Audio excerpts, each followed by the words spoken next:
forte e poderoso. É no nome de Jesus, meu Deus, que meu Pai, eleva o Senhor os meus pensamentos aqui nesta noite. É no nome de Jesus, meu Pai, que nós erguemos a nossa fraca voz para adorar e bendizer ao Senhor. E pedir aqui, meu Pai, neste momento em que a Tua palavra foi lida, o Senhor possa, meu Deus, em nome de Jesus, meu Pai, nos dar clareza. O Senhor possa nos dar, meu Pai, discernimento. E à medida que o Senhor quer revelar em nosso coração, meu Pai, assim nós possamos estar nesta noite entregando, meu Pai, para a Tua igreja. Fala, meu Deus, conosco. Revela, meu Pai, a Tua vontade. Compadece, ó Deus, em nossas vidas. Compadece, Pai, de cada vida neste lugar, Senhor. Porque nós cremos que de nós mesmos não podemos fazer nada, mas é o Senhor Altíssimo que opera todos e todos. Assim eu peço ao Senhor nosso Deus que venha conceder a graça e no nome de Jesus. Amém? Os irmãos podem tomar os seus assentos. Aleluia. Pode bater palmas para Jesus, que Ele merece.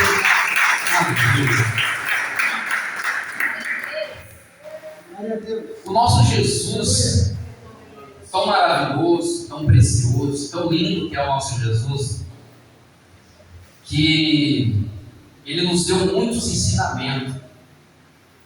Ele nos ensinou, nos instruiu e nos deixou esse livro que é como se fosse uma bússola para que nós pudéssemos todos os dias examinar, como Jesus fala em João 5,39, examinais as Escrituras, porque julgai e contém nela a vida eterna e ela testifica de mim.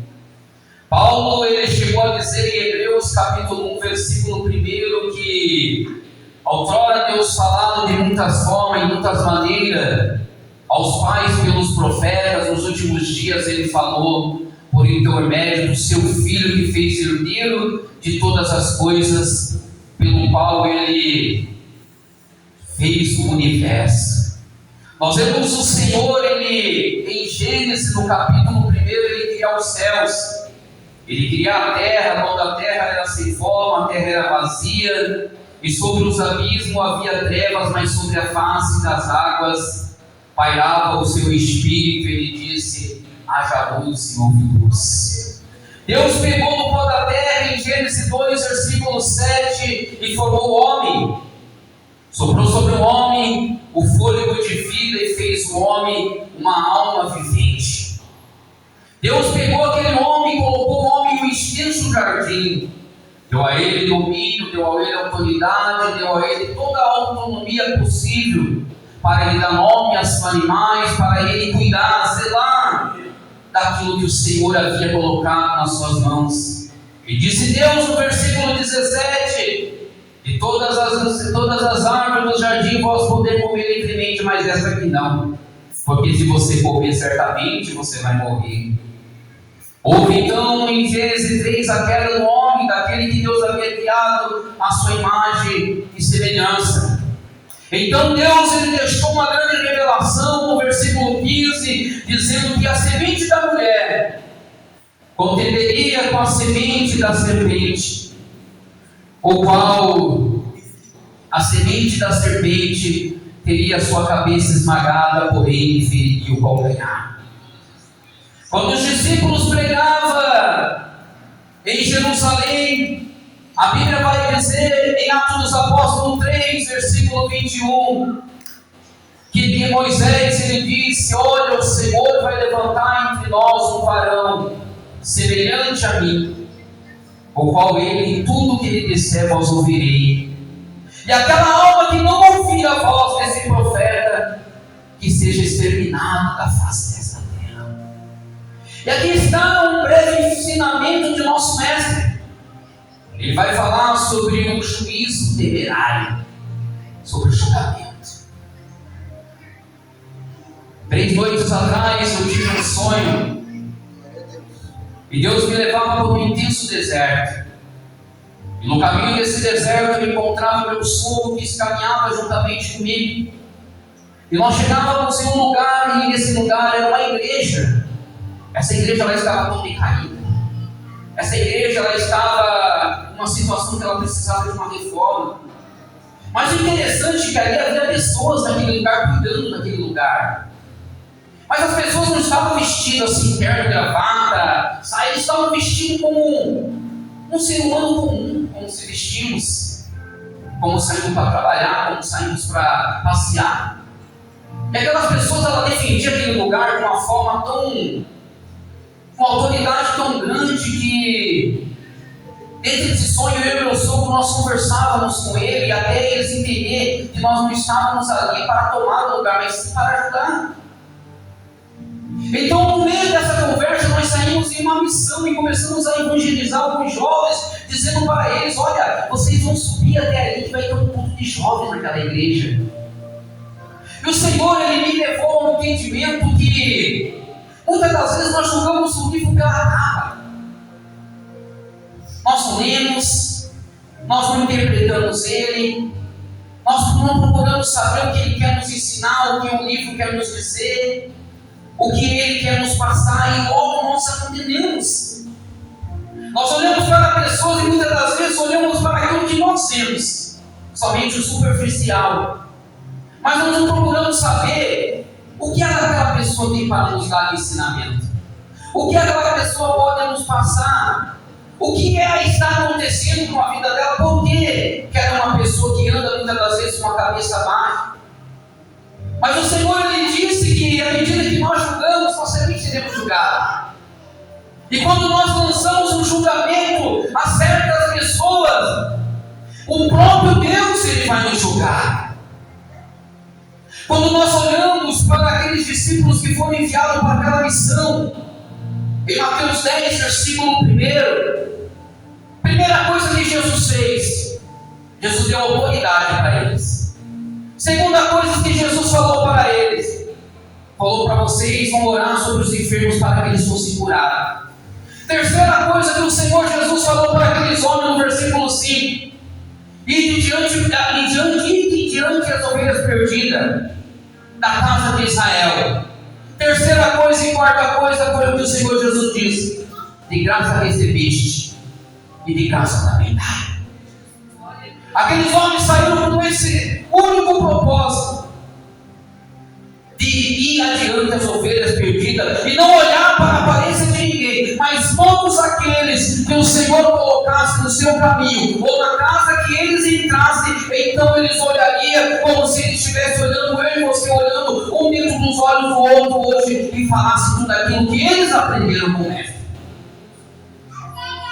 Quando Arão e Miriam, irmãos de Moisés, conheciam a vida de Moisés, porque cresceram junto com Moisés, sabiam as fraquezas de Moisés, sabiam as falhas de Moisés.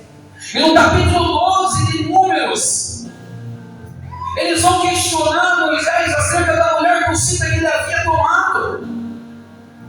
Então eles vão dizer dessa forma: não tem falado o Senhor somente por Moisés, o Senhor falará através de nós também. Mas o Senhor, Ele estava ouvindo, sabe por quê? A Bíblia fala em Isaías 59, na parte B, que os ouvidos do Senhor, eles não estão agravados, Ele estava ouvindo o que eles estavam falando contra o profeta. Sem saber o motivo, o porquê o profeta havia tomado aquela mulher para si. E logo eles já foram julgando o caráter, o ministério da vida daquele homem. E a Bíblia vai nos ensinar que o Senhor vai ouvir e vai mandar que os três saiam fora da tenda.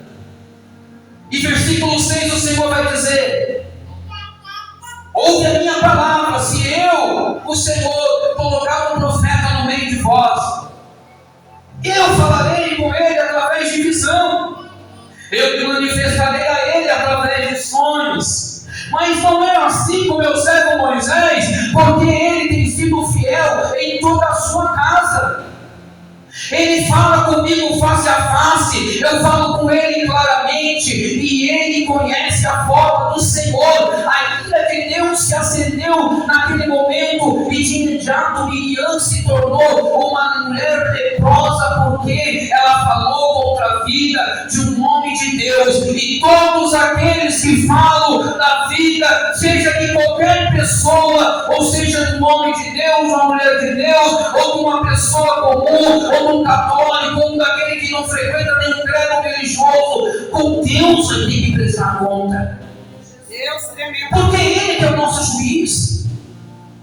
Nós não podemos condenar ninguém sem saber o motivo em que a pessoa se afastou da presença de Deus.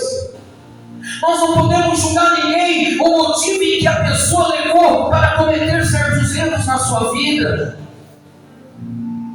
Porque o próprio Jesus, ele foi claro quando ele disse em Mateus capítulo 6, versículo 6: Tu, porém, quando orares, entra no teu quarto, fechando a porta, orarás ao teu Pai que está em secreto. O teu Pai que te vê em secreto, Ele te recompensará. O homem não pode te recompensar, o homem não pode te abençoar, mas aquele que deu a vida por mim e por você, Ele pode fazer de tudo na sua vida, se você crê e você ter fé. A vida de Ana, aquela mulher, ela passou praticamente uma vida sendo humilhada, sendo destratada por Penina. Em 1 Samuel, capítulo 1, versículo 9, aquela mulher, ela se coloca a buscar a presença de Deus. E todos os dias ela ia no templo orar, como nós estamos aqui hoje, prestando um culto racional a Deus. E Eli passou a observar aquela mulher, porque ela já não orava mais com palavra, ela somente ouvia os seus lábios, porque ela estava amargurada de alma. O coração dela não ia, porque o desejo dela de ter um filho era tão grande.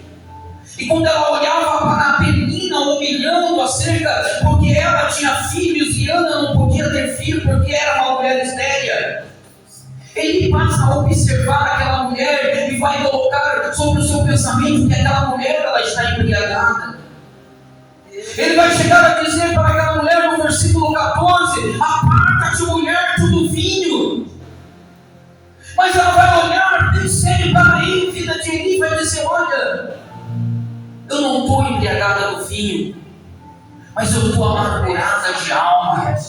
E aqui eu tenho derramado todos os dias a minha vida na presença de Deus. Irmão, ninguém sabe da sua vida para poder questionar aquilo que eles não conhecem. Ninguém sabe o que você está passando dentro da sua casa, o que está acontecendo na sua vida sentimental, o que está acontecendo na sua vida espiritual. Ninguém sabe o que você vive entre quatro paredes. Mas eu quero dizer para você que aquele que diz em Provérbios 15, versículo 3, que os olhos deles estão em todo lugar contemplando os bons e o mal, Ele também está olhando para a sua vida, Ele também está olhando para o seu sofrimento, Ele também está olhando para o seu problema, e no momento certo, assim como Ele ouviu Ana, assim como Ele abençoou Ana, assim como Ele deu a Ana o direito de ser mãe, Ele vai dar a ti o direito de ser uma pessoa abençoada, de ser uma pessoa vivida, uma pessoa plena na sua presença.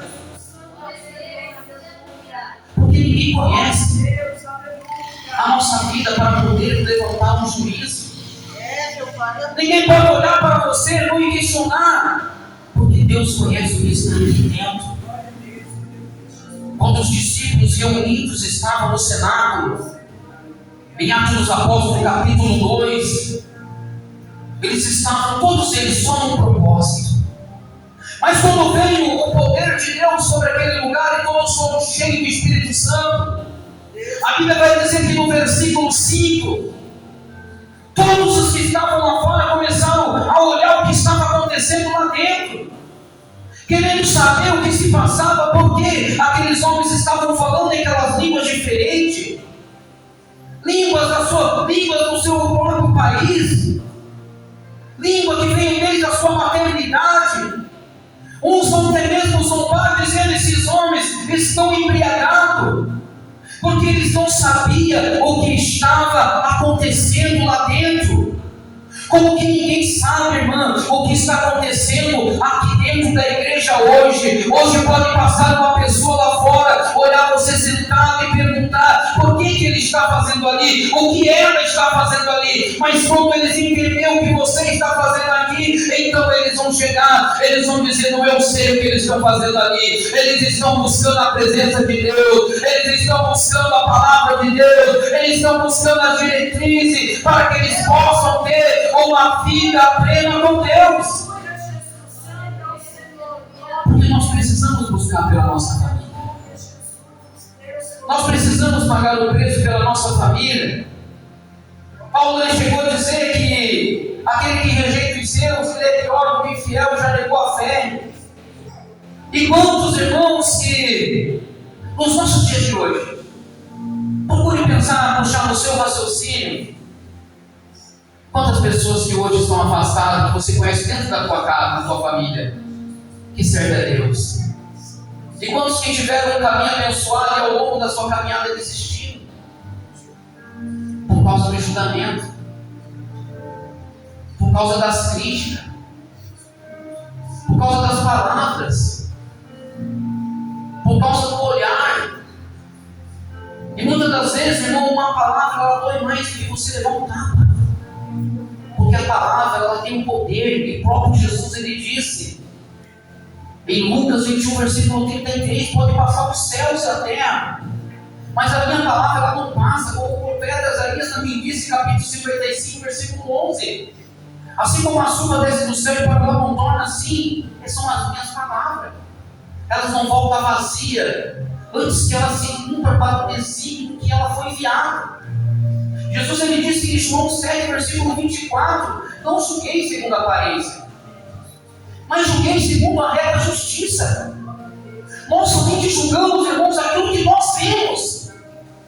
Mas Paulo ele disse em 2 Coríntios 4, versículo 18, não atente para aquilo que vê, mas sim para aquilo que não vê, porque as coisas que você vê são temporais, as coisas que você não vê, elas são internas, e quando nós começamos a ver as coisas, nós afastamos-se da igreja. Quando nós começamos a olhar para as coisas que estão em nossa volta, nós desanimamos em nossa fé. Quando nós começamos a olhar para as situações que nos cercam, nós perdemos a nossa confiança, nós perdemos o nosso ministério, nós se afastamos de Deus. Mas quando nós olhamos para as coisas que são eternas, como Paulo disse em 1 Coríntios capítulo 1, no seu capítulo 2 e no seu versículo 9, que ele disse, mas como está escrito, as coisas que o olho não viu, e o ouvido não ouviu, e não subiu ao coração do homem, são as coisas que Deus preparou para aqueles que o amam, como disse o profeta Isaías, no capítulo 64, versículo 4, que o nosso Deus desde a antiguidade tem trabalhado pela vida daqueles que nele têm esperado, daquilo que o olho não viu, que o ouvido não te ouviu, e aquilo que não chegou no coração, Deus preparou para mim, para você, aqui nesta noite, nós cremos. Deus fiel, aleluia. Porque nós não podemos olhar para aquilo que nós vemos, porque é superficial, é passageiro, é temporal. Mas nós devemos olhar com nossos olhos espirituais para aquilo que nós não vemos, para aquilo que Deus preparou, que muitas das vezes nós não sabemos que vamos receber, mas pela fé nós recebemos. Nós olhamos como o Senhor ele vai mandar Samuel, em 1 Samuel no capítulo 16, até a aldeia do Peremita Jessé, quando o Senhor precisava escolher um rei. Mas esse rei não podia ser qualquer rei, não, tinha que ser um homem segundo o seu coração. Não podia ser como Saul, que foi pedido a Deus. E quando Samuel vai entrar na aldeia de Jessé, entra na casa de Jessé e começa a analisar a vida de cada um dos seus filhos. Homens fortes, homens de boa aparência, homens de guerra, tem porte de rei, tem estatura de rei, tem jeito de rei, mas eles não tinham o que o Senhor precisava. E o Senhor disse no versículo 7, Samuel, eu não vejo como o homem vê, Samuel, o homem está vendo só por fora. Aí você está vendo homens fortes, homens de boa aparência, homens de guerra, homens que têm porte de rei, homens que têm estatura de rei, mas Samuel, ele não tem o que eu estou procurando. Eu estou procurando um homem que não seja de guerra, que não tenha uma boa formosura, mas que seja um homem segundo o meu coração. Deus fiel, aleluia. E ele vai olhar lá para o pasto, aquele menino que era esquecido pelo seu pai, aquele que até mesmo era rejeitado pela sociedade, mas ele tinha um coração voltado para Deus. Davi tinha um coração de um adorador. Davi tinha um coração temente a Deus, um coração que procurava a Deus, um coração que ansiava a presença de Deus, um coração que esperava pela presença de E a Bíblia vai dizer que quando ele é ungido no versículo 13, o Espírito Santo sobre a vida dele repousa daquele dia em diante. Deus, ele não olha para a sua aparência. Deus, ele não olha como você está vestido, o que você faz, o que você é, a maneira em que você vive. Deus olha lá para o seu interior e procura um homem temente a Ele, procura uma mulher temente a Ele, procura um coração aquebrantado diante dEle e disposto a receber a sua palavra. Porque o Senhor não trabalha segundo os nossos padrões, mas o Senhor, ele tem os seus meios de trabalhar. Ele tem a sua forma de trabalhar, então ele não vai trabalhar segundo a nossa vontade. O próprio Paulo vai dizer em 1 Coríntios 12, no versículo 6, que há diversidade nos trabalhos, mas é o mesmo Deus que opera em todos e todos. Então, Deus, ele não vai fazer como você quer e como eu quero. Samuel, por ele tinha ungido o primeiro que ele viu, mas Deus, ele tinha outro plano. Deus, ele procurava o menor da casa. Deus, ele não olha, meu irmão, para aquele que está lá em cima. Deus olha para aquele que está lá embaixo, aquele que a sociedade rejeitou, aquela família que está esquecida. É essa que Deus olha, para que ele possa realizar ali uma grande obra, para que ele possa fazer ali sinais. Em 1 Samuel 17, todo o povo de Israel temendo o rei Saul, temendo aquele gigante de 6 povadas em um palmo, assustado, eles chegaram a dizer no versículo 11, a Bíblia chega a dizer no versículo 11 que eles temeram e se espantaram muito as palavras que aquele homem dizia. Mas lá no versículo 32 de 1 Samuel 17, aquele pequeno Davi, aquele rapaz de 17 anos de idade, pastor de ovelha, em que o seu pai deixava lá no pasto cuidar das suas ovelhas, ele vai se colocar de pé naquele dia e vai dizer: olha, rei, não desfaleça o seu coração por causa desse homem, o teu servo ele vai para a batalha contra esse incircunciso. A primeira coisa que o rei foi fazer foi olhar para a estatura de Davi. A segunda coisa, ele foi dizer para Davi: não, você é um moço. Aquele homem é um herói de guerra desde a sua mocidade. Mas Davi, como ele era um homem voltado para Deus, porque Davi tinha algo na vida dele que Saul não tinha. Davi tinha algo na vida dele que os exércitos de Israel não tinham. Irmão, você tem algo na sua vida que muitos lá fora não têm, até mesmo aqueles da tua casa não têm. Você tem uma promessa de Deus sobre a sua vida. Você foi comprado por um bom preço, e esse preço não foi ouro, não foi a prata e riqueza nenhuma. Compra a vida daquele que deu a vida pela sua vida. Então Davi vai dizer para o rei: olha, rei, quando um leão ele ia contra a ovelha do meu pai, eu ia contra ele e matava. Contra o urso se levantava contra a ovelha do meu pai, eu ia contra o urso e eu matava. Se o Senhor ele me livrou da mão do leão, se o Senhor me livrou da mão daquele urso, o Senhor também vai me livrar da mão desse incircunciso que tem afrontado o exército de Israel. Pode se levantar, meu irmão, hoje o gigante contra a sua vida. Pode se levantar a tempestade contra a sua vida e muitos olhar para você e dizer: não, agora ele cai, agora ela vai parar, agora ela vai desanimar, agora tudo vai acontecer na vida dele. Mas eu quero dizer para você que se enganou Satanás, porque sobre a sua vida tem autoridade, sobre a sua vida tem presença de Deus, presença do Espírito Santo. Pode se levantar gigante, pode muitos apontar o dedo para você, mas aquele que te escolheu, ele olha com o olhar de amor para a sua vida. Davi sai para a peleja. No versículo 40 a Bíblia vai dizer: um cajado, uma funda, uma pedra lisa de 5 pontas, ele sai para a batalha contra aquele gigante. Por que Davi foi para a batalha contra o gigante? Porque Davi tinha a presença de Deus. Porque é o gigante que está hoje te incomodando. da sua casa? Será que é um vício? É uma enfermidade? Será que é um sonho que você não conseguiu realizar ainda?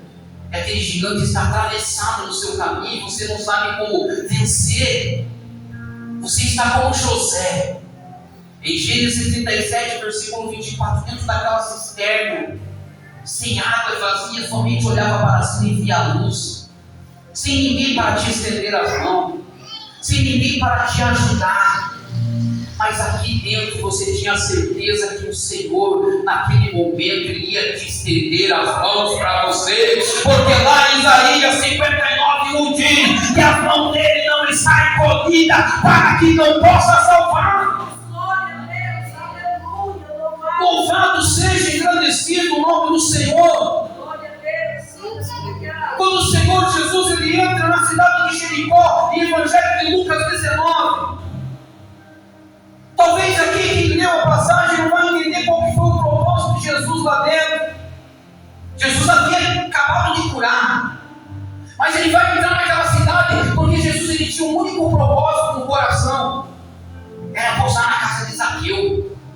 Sabe qual é o propósito do Senhor hoje aqui para você? Vem trazer salvação para a tua casa. Sabe qual é o objetivo do Senhor Jesus aqui nesta noite para a minha vida, para a sua vida? Trazer restituição para o nosso casamento, trazer a presença de Deus para a vida dos filhos, para a vida das filhas, trazer uma vida abençoada, uma vida plena, onde você não vai mais se incomodar com o problema, porque você sabe que você tem um Deus que peleja. E quando entra Jesus naquela cidade, lá naquele pé de figueira brava estava aquele homem chamado Zaqueu, homem de pequena estatura. Jesus olha para ele: Zaqueu, desce, porque hoje eu quero pousar na sua casa.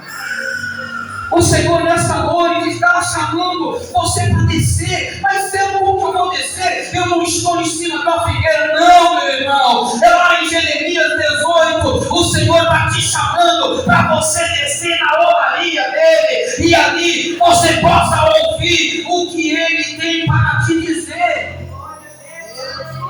Desce da figueira, Zaqueu, eu quero pousar na sua casa.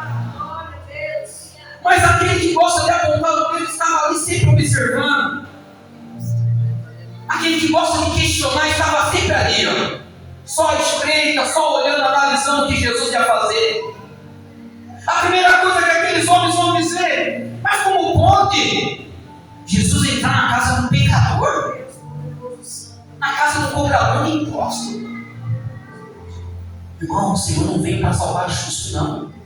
Verdade, Deus, aleluia. Jesus ele disse em Mateus 11, versículo 25, ele disse: graças eu te dou, Pai, porque você ocultou essas coisas dos sábios do entendido e revelou aos pequeninos conforme te aprove. O Senhor não está procurando perfeição, o Senhor não está procurando injusto, mas o Senhor está procurando um pecador que se arrependa do seu pecado. O Senhor está procurando um pecador que se arrependa do seu mau caminho e receba Ele na sua casa, Ele receba Ele na sua vida. Ele diz lá em Apocalipse 3, versículo 20: eis que eu estou à porta e bato, se ouvires a minha voz abrir a porta, eu entrarei na sua casa, eu cearei com ele ceará comigo. O Senhor nesta noite, pelo Espírito Santo, há alguns corações aí que Ele está batendo, Ele está batendo, Ele está batendo, e a palavra que desce agora aqui pelo Espírito Santo, Jeremias 23, 29, ele diz: não te preocupe, meu filho, porque a minha palavra é como fogo, ele é como um martelo que Deus apeia, ainda que o coração esteja endurecido, eu, o Senhor, nesta noite, o arrebentarei. Deus hoje quer pousar na sua casa. Você tem a fé que Zaqueu teve de receber e dizer: mestre, se for preciso, eu devolvo tudo, eu restituo até mesmo. Se eu defraudei alguém, Senhor, eu restituo tudo em dobro. E a resposta de Jesus foi para ele no versículo 9: hoje veio salvação para esta casa. Porque esse também é o filho de Abraão. Glória a Deus, aleluia, Jesus. E ele vai terminar a resposta para Zaqueu dizendo: eu, filho do homem, eu vim buscar aquele que está perdido, aquele que por um motivo se afastou, aquele que por uma palavra se desviou, aquele que por uma calúnia fez com que desanimasse no seu ministério. Mas hoje eu estou aqui te chamando e pedindo: você quer que hoje eu mude a sua vida? Então abre a porta da sua alma, abre a porta do seu coração, e eu, o Senhor, entrarei, cearei contigo, e você ceará comigo.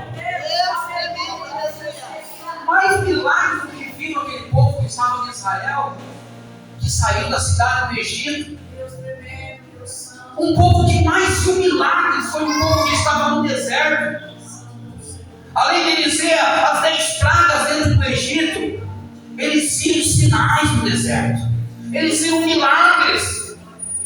Em Êxodo 12, versículo 41, a Bíblia diz que ao cabo de 430 anos, toda a rocha do Senhor saiu.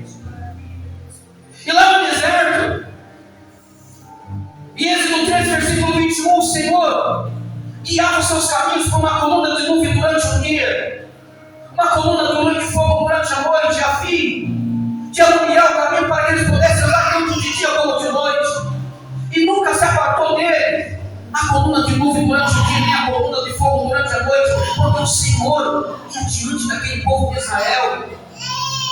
Em Êxodo 14, versículo 15, Moisés estava no meio daquele povo sem saber o que ia fazer. E o Senhor olha para ele e fala: Moisés, não fala, não clama a mim, fala para o teu povo marchar. O que você tem na mão, Moisés? Você tem um cajado, toca na água. E o mar se abriu, atravessaram e mantendo-se a terra seca, com 2 paredes de água do lado. Em Êxodo 15, versículo 22, eles estavam 3 dias em frente ao mar vermelho, mas a água era amarga. E o Senhor vai falar com Moisés: vai lá, pega um galho daquela meloeira, joga naquela água, e a água de mar se tornou em água potável para o povo beber. Em Êxodo 16, versículo 11, o Senhor vai dar maná, o pão santo, o trigo dos anjos, para que aquele povo pudesse saciar a sua fome. No versículo 22, o Senhor vai fazer vir carne para o povo se alimentar. No versículo 34 e 35, quando eles vão chegar aos limites de Canaã, o maná do céu vai se cessar. Então eles vão começar a viver da novidade da terra. Mas ainda assim o povo tentava a Deus. Ainda assim o povo procurava atentar para a ira de Deus. Paulo chegou a dizer em Romanos 20, versículo 21, o que eu direi de Israel? Todos os dias estendia as mãos a um povo rebelde e contradizente. O Senhor levou aquele povo a Refidim, isso no 17, um lugar de descanso, um lugar em que eles pudessem descansar, montar as suas tendas. Mas mesmo assim eles chegaram a dizer contra o Senhor. Não, Deuteronômio 8, versículo 2, o deserto que o Senhor colocou cada um para brilhar, para ser tentado, era porque ele precisava saber o que estava dentro do meu e do seu coração. Se você está passando no deserto, é porque é lá que você vai aprender a evangelizar. É no deserto que você vai aprender a buscar. É no deserto que você vai aprender a orar, você vai aprender a pedir. É no deserto que você vai aprender a clamar. É no deserto que, ainda que você venha a perecer, Deus vai estar ali para te sustentar, para te levantar, para dizer ao você: meu filho, eu estou aqui, eu vim aqui para te socorrer, assim como ele falou através de Paulo, ali no livro de Romanos 8, 26. Que o Espírito assiste cada um de vocês na sua fraqueza, porque aqui ninguém nós sabemos orar como convém, mas o mesmo Espírito cede. E o teu Pai multiplica os filhos primeiros. O deserto não é para você morrer. O deserto é para que você tenha vida, mas uma vida de santidade, uma vida plena, uma vida de vitória, de conquista. Mas eu não sirvo o Senhor ainda. Como que eu posso ter uma vida de conquista que